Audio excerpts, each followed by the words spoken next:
लो भैया,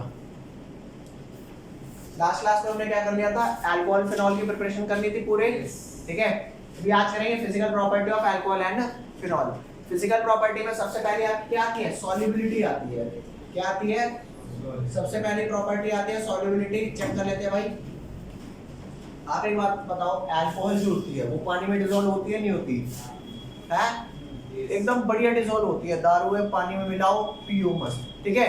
इस हिसाब से क्या हेलोएल्केन डिसॉल्व हो रहा था? हेलोएल्केन नहीं डिसॉल्व हो रहा था, पोलर था लेकिन डिसॉल्व उसके नखरे थे काफी। इन दारू के कोई नखरे नहीं है, समझ रहे हो। अगर ये पानी में डिसॉल्व नहीं होता तो मिला के पीने वाला ट्रेंड नहीं होता। तो लिखो सॉल्युबिलिटी क्या है कि alcohols are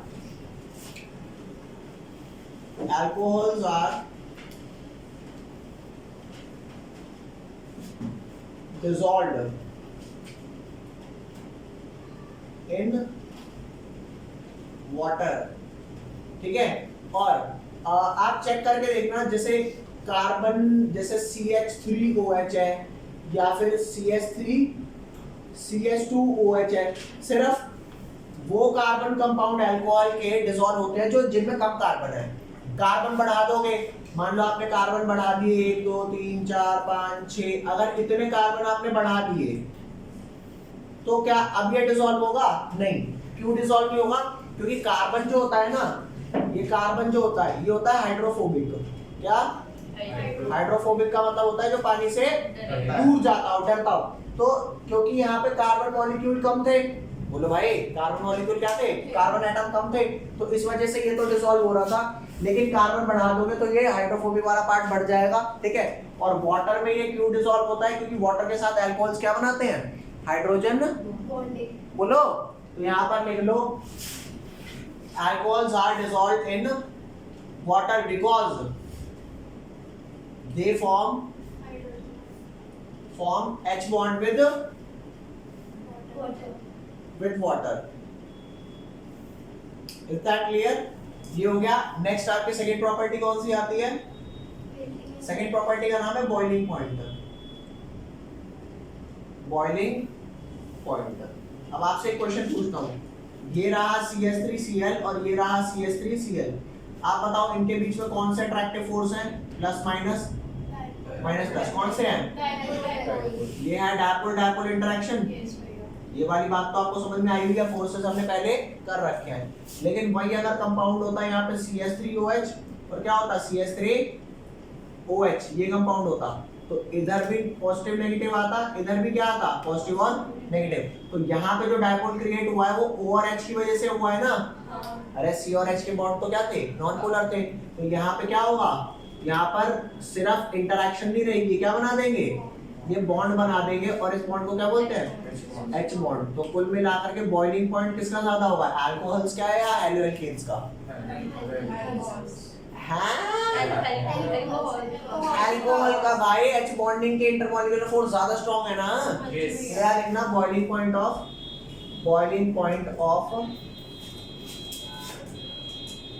alcohol will be more than, किससे? Boiling point of alcohols will be more than what? Then boiling point of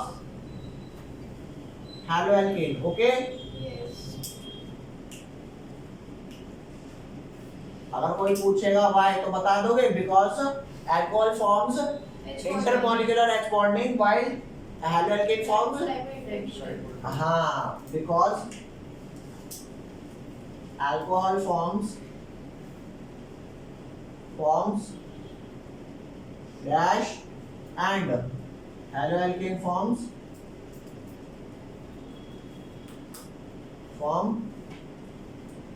dash में क्या आएगा, यहाँ पर आ जाएगा आपका H बॉन्ड और यहाँ पर क्या आ जाएगा, dipole dipole interaction. Is that clear? इसे फटाफट लिखो, ये आपका फिजिकल प्रॉपर्टीज हो गई। नेक्स्ट लिखेंगे गाइस क्या, chemical properties. Chemical properties of what, alcohol and phenol. अभी तुम्हारे को एक चीज बताता हूँ, यहाँ ध्यान दो। मान लो ये एक अल्कोहल है CH3OH, ऐसा ही है। तुम बताओ ये एसिड है या बेस है? नहीं पता। अगर ये वाला बॉन्ड टूटा तो ये हो जाएगा CH3O नेगेटिव प्लस में H प्लस। कैसा बिहेवियर है? एसिडिक। अरे H प्लस यूज करता है क्या होता है? तो अभी ये एसिडिक हो गया। लेकिन अगर ये कुछ ऐसा ब्रेक होता कि CH3OH, अगर C और O का बॉन्ड ब्रेक हो तो इस पे O पे नेगेटिव आएगा। वो जिसके साथ है उसकी सरकार है भाई, उस पे नेगेटिव चार्ज होगा। अगर O और H बॉन्ड टूटा तो O नेगेटिव, ये स्पीशीज नेगेटिव या पॉजिटिव। अगर ये वाले साथ हुए तो ये नेगेटिव और ये पॉजिटिव। ओके, तो कुल मिला के यहाँ पे हुआ बेसिक नेचर और यहाँ पर हुआ एसिडिक। डिपेंड करता है कि OH बॉन्ड टूट रहा है या फिर C और O बॉन्ड टूट रहा है। डिपेंडिंग अपॉन दिस इसका एसिडिक या बेसिक नेचर आएगा। तो पहले आपको कुछ रिएक्शन वो कराता हूँ जहां पे अल्कोहल्स का O और H बॉन्ड ब्रेक होता है। ठीक है, लिखो। अब मैं आपको सारी वो वाली प्रॉपर्टी पढ़ाने जा रहा हूँ जिसमें O और H बॉन्ड ब्रेक करेंगे। ठीक है, और जब ये ब्रेक करेंगे तो इनका एसिडिक नेचर शो होगा। तो सबसे पहला लिखो भैया एसिडिटी ऑफ, पहली प्रॉपर्टी क्या है? Acidity of alcohols and phenols। alcohols and phenols। अब ये बात समझना भाई,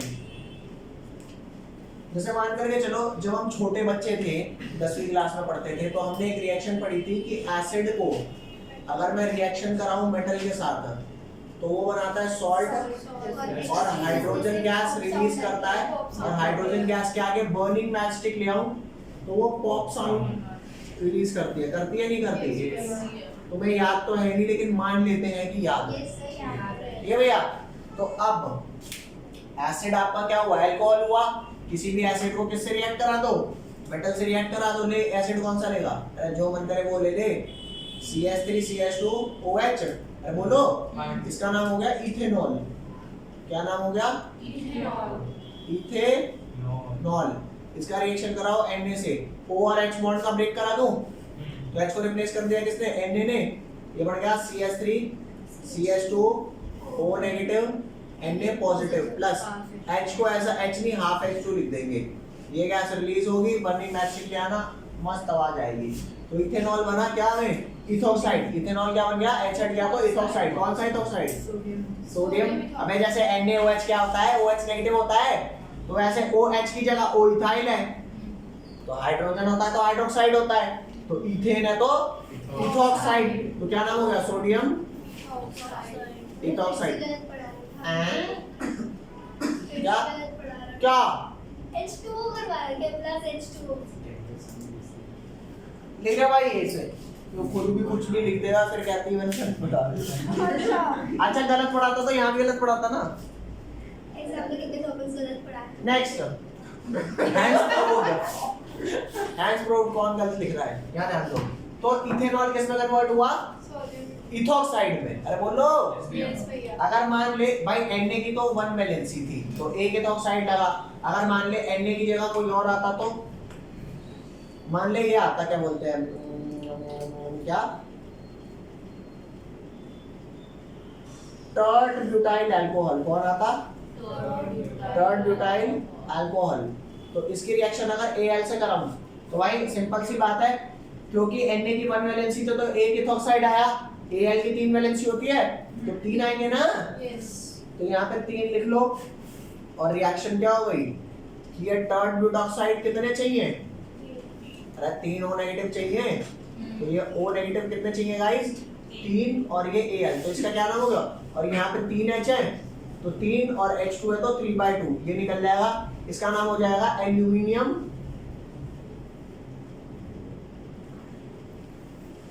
टर्ड butoxide. Butoxide. Is that clear guys? अरे कोई लोचा? तो ये तुम्हारी वो बेसिक रिएक्शन थी जिस बेसिक रिएक्शन के बेस पर ये वाली रिएक्शन हो रही है। समझ में आया? नेक्स्ट आ जा, नेक्स्ट क्या लिखते हैं?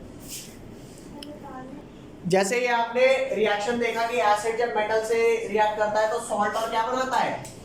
H2 बनाता है। अब एक और रिएक्शन आपने पढ़ी थी 10th क्लास के अंदर कि अगर एसिड बेस से रिएक्ट करता है तो वो सॉल्ट प्लस क्या बनाता है? वाटर बनाता है। इसको क्या बोलते हैं? Neutralization reaction. कौन सा? Neutralization reaction. एग्जांपल चाहिए? एसिड ले ले, क्या इथेनॉल ले ले? अरे बोलो। CH3CH2OH, इसके रिएक्शन कराएंगे NaOH से तो ये H और OH ब्रेक होके क्या बना देंगे? अरे वाटर बना दिया है ना। और यहाँ पर बन गया CH3 CH2 और यहाँ बन गया O negative Na positive. Again बन गया सोडियम इथॉक्साइड। अरे बोलो भाई, कोई लोचा यहाँ तक? अगली रिएक्शन एक और करवाऊं? नेक्स्ट रिएक्शन है आपकी किसके साथ? बस ये तो हो गया। अब नेक्स्ट हेडिंग डालेंगे। अब आपको क्या करा रहा हूं? Comparison of acidity of alcohols. आपको पता है अल्कोहल 1 डिग्री 2 डिग्री 3 डिग्री होता है, उसका कंपैरिजन करा रहा हूं। यहाँ ध्यान देना, आप इन सब की डिग्री बताएंगे। एक है RCH2OH, एक होता है R और यहाँ पर CHOH, और एक होता है R और यहाँ पर भी R OH। ठीक है भाई। अगर इनकी एसिडिटी कंपेयर करनी है तो एसिडिटी कैसे कंपेयर होगी? पहले तो H+ रिलीज करवा दो, तो H+ रिलीज होगा तो ये क्या बनाएगा? RCH2O पे नेगेटिव चार्ज प्लस H+, फिर ये क्या बनाएगा? RCH R और यहाँ पर O नेगेटिव और H+, ये भी ऐसे ही बनाएगा R O नेगेटिव प्लस में H+। कोई लोचा गाइस यहाँ तक? अब मान लो उस एसिड को एसिड कहेंगे जो H+ रिलीज ना करता हो, वो एसिड ही क्या जो H+ ना रिलीज करता हो, या वो एसिड ही क्या जो H+ रिलीज करने के बाद कहे भाई दोबारा कंबाइन हो जाते हैं ना। अरे क्यों कंबाइन हो जाते हैं? ससुर ब्रेकअप इसलिए किया था कि दोबारा से ईगो होनी चाहिए भाई साहब। कंपैरिजन वापस आ जाते हैं। हां वापस आ जाते हैं तो वो बढ़िया, वो क्या बोलते हैं इसे, ध्यान दो। तो कुल मिला के बात ऐसी है कि अगर ये H+ लूज करने के बाद ये नेगेटिव पार्ट स्टेबल नहीं हुआ तो ये वापस, अब क्योंकि बेचैनी सी हो रही है ना, स्टेबल नहीं है, तो वापस कंबाइन हो जाएगा। अरे काहे का एसिड तो नहीं, बात समझ। तो भाई बार बार ऐसे चलता रहता है। हां बार बार ऐसे चलता रहेगा? नहीं, बार बार नहीं चलेगा। अब भाई ध्यान देना, मैंने आपको एक बात बताई हुई है कि R ग्रुप क्या होते हैं? इलेक्ट्रॉन डोनेटिंग ग्रुप होते हैं। R ग्रुप क्या होते हैं? तो भाई एक बात, कॉन्सेप्ट आपको समझा रहा हूँ, मेरी बात सुनना। O और H का ब्रेकअप हुआ, ब्रेकअप होने के बाद ये नेगेटिव चार्ज इस पे आया, इस पे पॉजिटिव आया। अगर ये नेगेटिव चार्ज इसने किसी और को दे दिया और H+ इस पे आया, भाई जुड़ जाते हैं। ठीक है, तो O नेगेटिव क्या कहेगा? मैं तो तेरा नेगेटिव चार्ज खर्च दिया, किसी को तो वो कहेगा यार मैं दोबारा जुड़ना तो चाहता हूँ लेकिन नेगेटिव चार्ज मेरे पास है ही नहीं, सॉरी। ठीक है भाई, लेकिन अगर नेगेटिव चार्ज इस पे ही रहेगा तो ये कहेगा ना चल जुड़ जाते हैं, तो वो भी कहेगा चल यार जुड़ जाते हैं। ये नेगेटिव चार्ज के समझ रहे हो भाई? यस भैया। तो हुआ कुछ ऐसा कि ये O नेगेटिव जो है ना, O नेगेटिव कोई भी एसिड जब H+ रिलीज करता है तो उस नेगेटिव पार्ट को बोलते हैं कॉन्जुगेट बेस। क्या बोलते हैं इसको? Conjugate base. अरे किसी भी एसिड का क्या होता है? कॉन्जुगेट। भाई तुम्हें घंटा कुछ समझ नहीं आ रहा। एक एसिड है उसमें से H+ निकाल दो, बची नेगेटिव स्पीशीज, उसे बोलते हैं कॉन्जुगेट बेस। अगर कॉन्जुगेट बेस ये नेगेटिव चार्ज खा गया तो जुड़ने के लिए कुछ बचा ही नहीं। H+ आया, ये जुड़ना भी अगर चाहे तो कहेगा यार ये तो, समझ रहे हो? मान लो यार तुम्हारे पास एक बिल्डिंग थी बड़ी, तुमने बेच दी, पैसा आ गया, अब वो बंदा कह रहा है भाई मेरे को बिल्डिंग नहीं चाहिए, मेरा पैसा वापस दे दो, तो तुम क्या कहो? कह रहे वो तो मैं खा लिया भैया, अब कमाऊंगा तो दे दूंगा फिर। समझ लो बात को? तो वही चीज है कि अब वो प्रोसेस इरिवर्सिबल हो गई, क्योंकि जो पैसा तुम्हारे पास आया तुम कहाँ गए, अब नहीं वापस जा सकता। हाँ होता तो तुम कहता ठीक है भैया अपना पैसा ले ले, ला मेरी बिल्डिंग दे दे। समझ में आई? नहीं आई? तो यहाँ पर वही है, O नेगेटिव अगर इस पर चार्ज पड़ा रहेगा तो दोबारा इससे जुड़ जाएगा, और जुड़ गया तो भैंस की पूछ, फिर तो तू कहेगा एसिड। वो एसिड ही क्या जो H+ रिलीज करके रह ना सके अलग अलग, बोलो। तो भाई ध्यान देना, O नेगेटिव खींचने के लिए, खर्चा करने के लिए कोई ऐसे ग्रुप भी तो लगे होने चाहिए जो खींचे। लेकिन ये R ग्रुप क्या करता है, इलेक्ट्रॉन डोनेट। तो अगर ये R इलेक्ट्रॉन डोनेट करता है तो क्या वो इसका नेगेटिव कभी खींचेगा? क्यों नहीं खींचेगा? क्योंकि इनके नेचर में ही नहीं है। वेयर एज यहां पर चेक कर कितने डोनेटिंग ग्रुप हैं, 2। क्या ये कभी खींचेगा? ये तो ससुर और देने पे लगा हुआ है। और ये यहाँ तो 3 ग्रुप लगे हुए हैं इलेक्ट्रॉन देने के लिए। तो क्या ये कभी डिस्पर्स हो पाएगा चार्ज? नहीं। एक तो वो नेगेटिव चार्ज है, एसिड होने के लिए उन्हें वापस कंबाइन नहीं करना, मतलब ऐसी फॉर्म में नहीं आना, उन्हें अलग हो जाना है। अलग तभी रह पाएंगे जब नेगेटिव चार्ज हट जाएगा। लेकिन ये तो तुम और नेगेटिव चार्ज देने में लगे हो, ये लो हमसे भी नेगेटिव लो, जाओ कंबाइन हो जाओ। तो बता भाई सबसे बेकार एसिड कौन सा हुआ? सबसे ज्यादा चार्ज किसके पास अवेलेबल है दोबारा से कंबाइन होकर वापस जाने के लिए? 3 डिग्री पे ना। और तू भाई लोकल एसिड है। क्यों?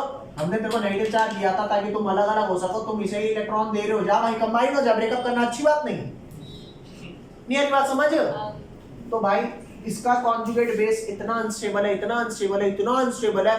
और एक तो ये वैसे ही अनस्टेबल था। क्यों अनस्टेबल था? क्योंकि ये एक तो नेगेटिव चार्ज वहां से मार के लाया है H+ रिलीज करवा के, और तुम यहाँ से क्या कर रहे हो और उसे नेगेटिव दे रहे हो कि जा भाई उससे कंबाइन हो जा और वापस से अनडिसोसिएटेड एसिड बना दे। समझ गए? तो कुल मिला के नेगेटिव चार्ज को ऐसे ग्रुप चाहिए होते हैं जो इलेक्ट्रॉन खींचे। लेकिन यहाँ पर कौन से लगे हैं इलेक्ट्रॉन? हाँ, स्टेबल इनमें से कोई नहीं है।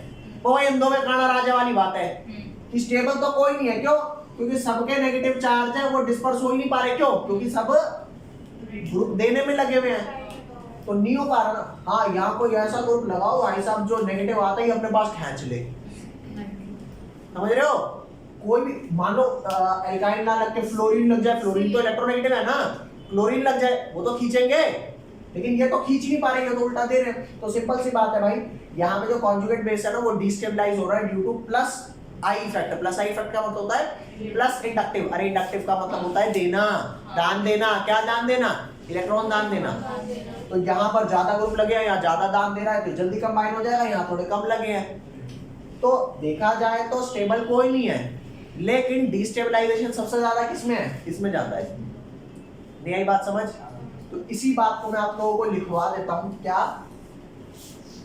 कि conjugate base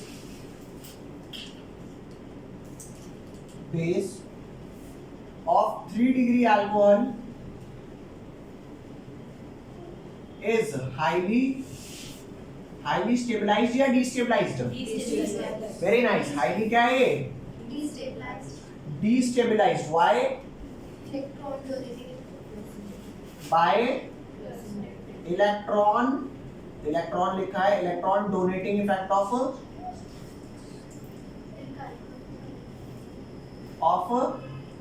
3 alkyl group, 3 alkyl groups है ना, which makes it least acidic, which makes it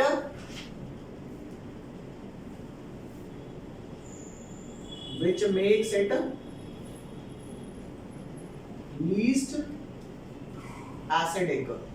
तो ऑर्डर क्या हो गया गाइस?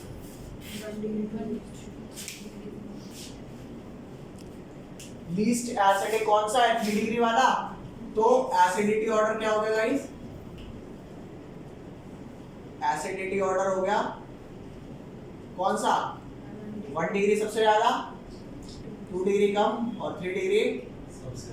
अरे बोलो, इसे लिख लो फटाफट। अभी अगला टॉपिक क्या है बच्चों अपना? Acidity of phenols in comparison to. देखते हैं फिनॉल जीतेगा एसिडिटी में या अल्कोहल। ये देखो, ये रहा फिनॉल,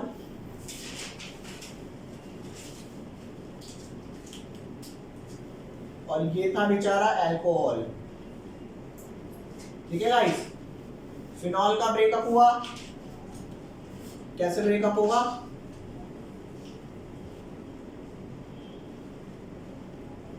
ये और यहाँ आया H+, ठीक है। और जैसे ही यहाँ पे O नेगेटिव जैसे ही ब्रेकअप हुआ, ये देखो इन्हें कहते हैं पक्का आरामी दोस्त। इस पे आया दुख, मेरा ब्रेकअप हो गया। ये काहे का दुख, इधर ले आ, दुख बांट लिया ना।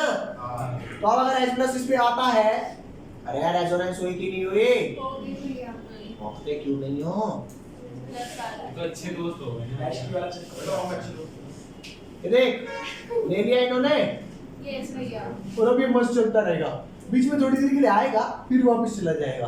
तो अगर ये H प्लस अब इससे आएगा, भाई कंबाइन हो जाते हैं, let's make it once more, तो क्या होगा? वो तो गया, समझ रहे हो? और वो कहेगा जाओ उससे करना है पैचअप तो कर ले, कितने वो आगे बढ़ जाएगा तो अल्टीमेटली हो पाएगा नहीं। इसे कहते हैं बढ़िया दोस्त। ये क्या थे ब्रेकअप करके नहीं ऐसी लड़की नहीं है। 12 जोड़ रहे हो, 12 बॉन्डिंग। तो कुल मिला के कौन बढ़िया एसिडिक हुआ, मतलब किसका कॉन्जुगेट बेस स्टेबल है?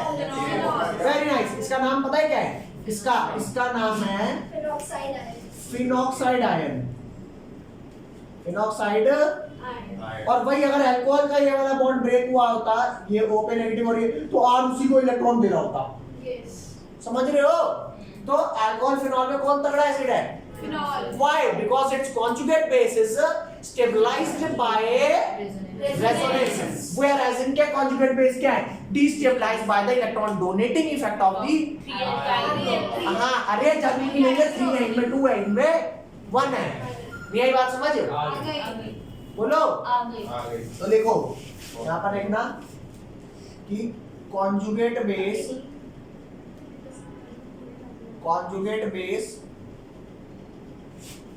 of phenol is stabilized by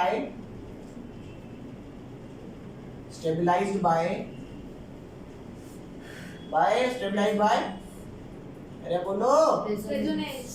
by resonance। Okay जी। यस। नेक्स्ट आता है आप लोगों का एस्टरिफिकेशन रिएक्शन। मैंने आपको नोमेनक्लेचर में बताया था कि एस्टर कैसे बनता है, कार्बोक्सिलिक एसिड प्लस अल्कोहल। तो यहाँ ध्यान देना, यहाँ पे एक रिएक्शन लिखता हूं मैं, ये रहा कार्बोक्सिलिक एसिड RCOOH, और यहाँ क्या आएगा आपका R-OH। ठीक है भाई। तो अगर मैं इसमें से क्या निकाल दूंगा, इससे मैंने यहाँ से OH निकाला और यहाँ से क्या निकाला H, तो ये क्या हो गया, वाटर रिमूव हो गया, और वाटर रिमूव होने के बाद ये बन गया RCOO, यहाँ O और ये R-, तो बना कि नहीं बना एस्टर? यस भैया। बोलो। और एक चीज याद रखना, ये रिएक्शन सिंगल डायरेक्शन नहीं डबल डायरेक्शन होती है। मींस ऐसा नहीं है कि सिर्फ रिएक्टेंट से प्रोडक्ट ही बनेगा, प्रोडक्ट वापस रिएक्ट करके क्या बना देते हैं, क्या बना देते हैं, रिएक्टेंट्स। ठीक है, लिखो। और इस रिएक्शन के बारे में आप ध्यान देना, यहाँ पे ना एक एसिड डलता है। क्या डलता है? एसिड। कोई सा भी एसिड हो, जनरली H2SO4 डल जाता है, तो H+ लिख दिया यहाँ पर। ठीक है। अभी आपने ये देखा कि ये आपका क्या था, कार्बोक्सिलिक एसिड था, कार्बोक्सिलिक एसिड, और ये क्या था, अल्कोहल्स। तो ये आपका क्या बना, एस्टर बना। याद रखना कि एस्टर में 2 पार्ट होते हैं, एक होता है RCOO और एक क्या होता है OR-। तो एक जगह से मेरे को RCOO चाहिए और एक जगह से OR-। ठीक है। नेक्स्ट आ जाओ, RCOO OCOO, यहाँ पे R। बताना कौन सा ग्रुप है ये वाला, एसिड एनहाइड्राइड। अरे 2 कार्बोक्सिलिक एसिड से बनता है, तो ये हुआ आपका एसिड एनहाइड्राइड, और ये अगेन वही आपका अल्कोहल हुआ। तो चेक करना अल्कोहल से आप कौन सा ग्रुप लेते हो भैया, OR-। अरे बोल, तो यहाँ से मिल जाएगा OR- आपका, और यहाँ से आपको क्या मिलेगा, RCO। तो कुल मिलाकर के चेक करना, ये आपकी डबल हेडेड एरो, यहाँ से RCO और यहाँ से OR-। तो आपका साइड प्रोडक्ट क्या बना, RCOO। अरे बोल भाई, तो यहाँ पे कार्बोक्सिलिक यूज हो रहा था, यहाँ पे तो carboxylic acid as a product बन गया। आपको चेक करके देखिए यहाँ पे RCOO, यहाँ पर OR- और यहाँ साइड प्रोडक्ट क्या बन गया RCOOH। तो यहाँ पे जो आपका वाटर बना था, यहाँ पर एस्टर के साथ क्या बन गया, वहां पे यूज हो रहा था, यहाँ तो बन गया भाई साहब, समझ रहे हो? मैं बोल रहा भाई कार्बोक्सिलिक एसिड। तीसरी, ये भी डबल एडेड आयरन वाली रिएक्शन है, ठीक है। नेक्स्ट आता है आपका, यहाँ पे कोई बीच में कैटलिस्ट नहीं यूज हुआ। थर्ड आप बताना ये कौन सा ग्रुप है, RCOOCl।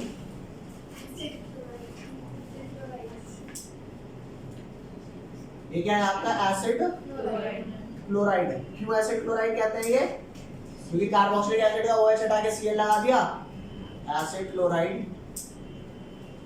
और ये क्या है आपका, अगेन वही अल्कोहल। क्या बता सकते हो कि इसमें साइड प्रोडक्ट क्या बनेगा, बताओ कैसे, कैसे को पता है? बहुत बुरा बोलो। ऐसे देख देख के बोलते हैं, भाई बोल रहे HCl बना नहीं बना, है ना? तो यहाँ पर आ गया आपका RCOOR-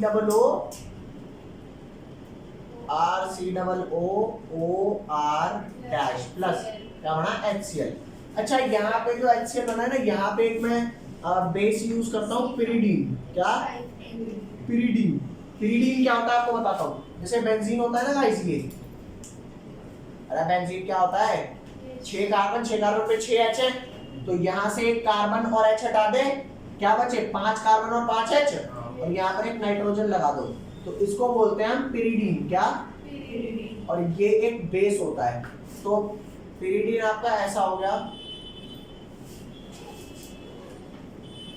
इसको लिखते हैं C5H5N। क्या, C5H5N। पिरिडीन बेस इसमें यूज होता है। इसे फटाफट रिएक्शन लिखो, फिर आपको समझाता हूँ ये भाई, यहाँ ध्यान देना। तो यहाँ पे आपका एस्टर बनने के साथ क्या बना, अगेन वही हाइड्रोक्लोरिक एसिड, हाइड्रोक्लोरिक एसिड। अब इन रिएक्शंस के बारे में थोड़ी थोड़ी जानकारी आपको प्रदान करवा देता हूँ। जैसे क्वेश्चन ये पूछता है कि यहाँ पर मैं ये रिएक्शन किसी एसिड की प्रेजेंस में क्यों करता हूँ, तो होता क्या है, ये रिएक्शन रिएक्ट करके प्रोडक्ट्स बनाती है, और एक टाइम पे क्योंकि रिएक्शन बाय डायरेक्शनल है, तो वो प्रोडक्ट रिएक्ट करके क्या बना देते हैं, वापस रिएक्टेंट। तो अगर मैं चाहता हूं कि मेरी रिएक्शन एक ही डायरेक्शन में चलती रहे, मैं वाटर को जला देता हूं। एसिड क्या करता है, पानी को जलाता है। तो अगर ये जल जाएगा तो क्या ये बचेगा इससे रिएक्ट करने के लिए, सो दैट कि वो दोबारा बने। तो जो रिएक्शन बाय डायरेक्शनल थी, ये एसिड डालने से क्या हुआ, ये वाटर क्या होगा, ये एसिड होता है डिहाइड्रेटिंग एजेंट। ठीक है भैया, अरे बोलो भाई। जैसे एक ORS का घोल आता है, इंसान में डिहाइड्रेशन हो जाती है तो पीते हैं, वापस हाइड्रेशन वो हो जाती है ना, रीगेन हो जाती है।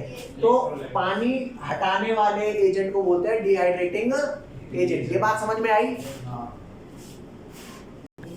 तो ये लिखना भाई इस वाली रिएक्शन के बारे में। क्वेश्चन ये है, why we use H2SO4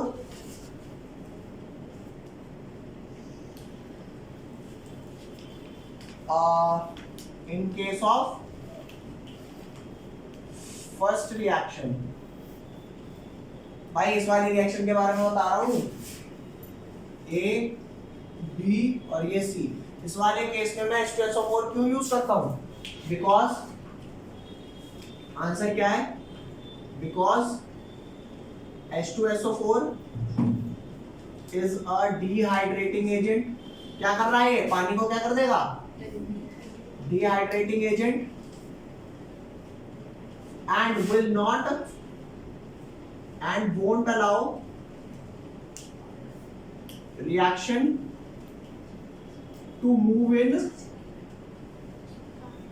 in backward direction।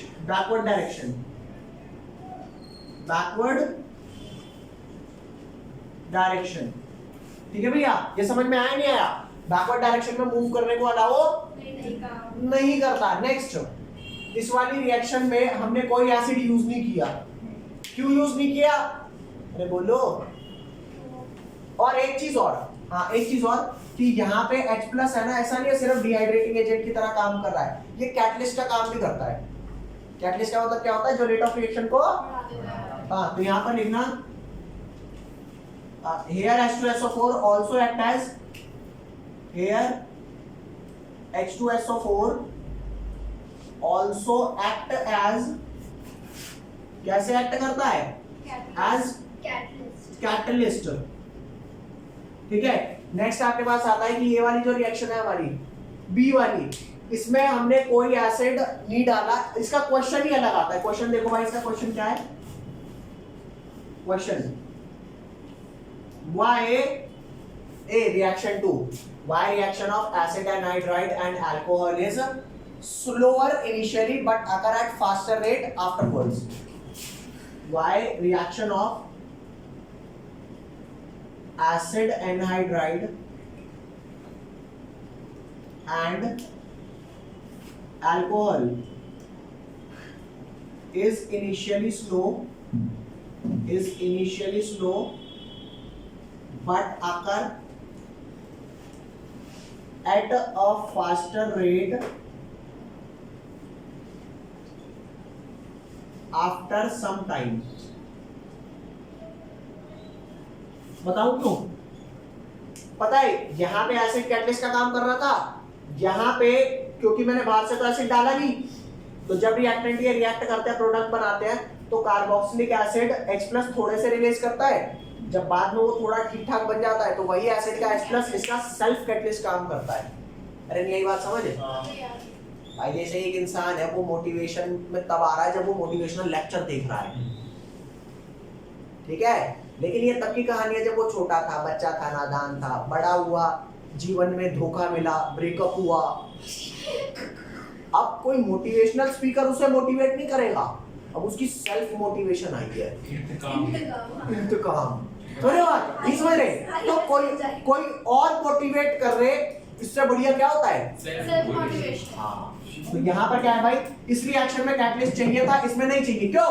क्योंकि one of the product formed in the reaction will act as a self catalyst. अरे बोलो भाई, कैसे समझाऊं तुमको? हाँ भैया, ओके फाइन। ओके, अभी तो आंसर लिख बेटे, क्या आंसर है? Because the carboxylic acid formed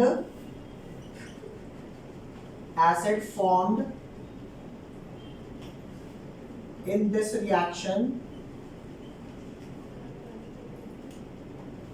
will act as self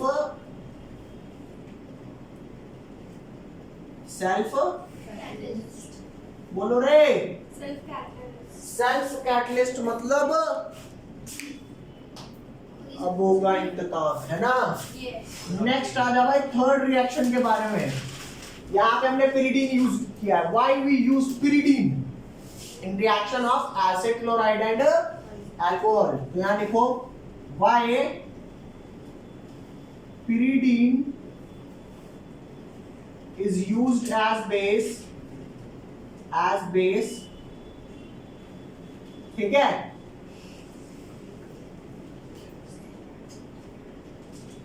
When acid chloride react with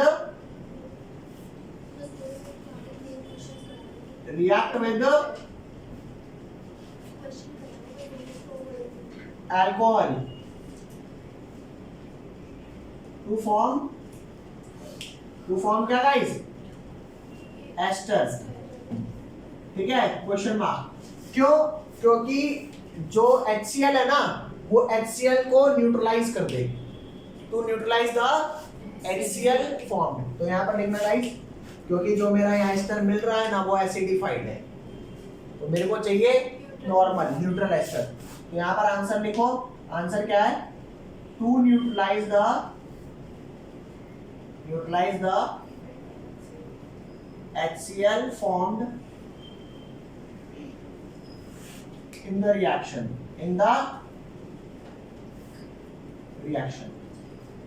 ठीक है भैया?